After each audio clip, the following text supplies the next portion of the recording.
Meron pala talagang history itong Stone Kingdom guys dito sa Baguio City.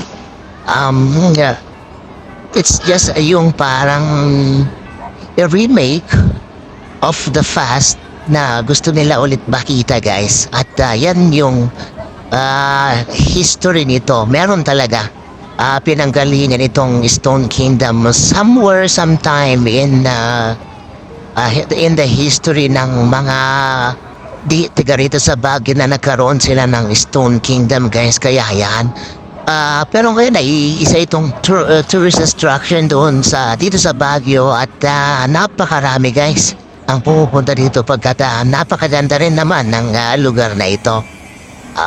Yun, kailangan mo talaga ng magandang pangangatawan para maakyat mo ang pinakataas nito guys.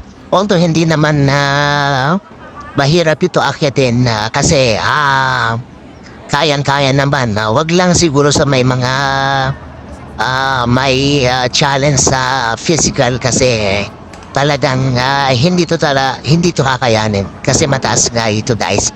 Pero pag mga bata pa, mga nasa 20, 30, 40s, 50s, 60s, kaya yan.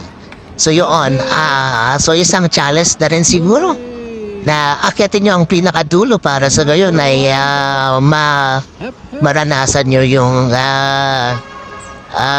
experience dito sa pag-akyat sa Stone Kingdom sa Baguio. So yun guys, schedule nyo lang ang inyong pag-akyat dito. By the way, ito yung represent ni Janela in Japan sa kanyang float noong nakaraang panagbing. So yun lang guys.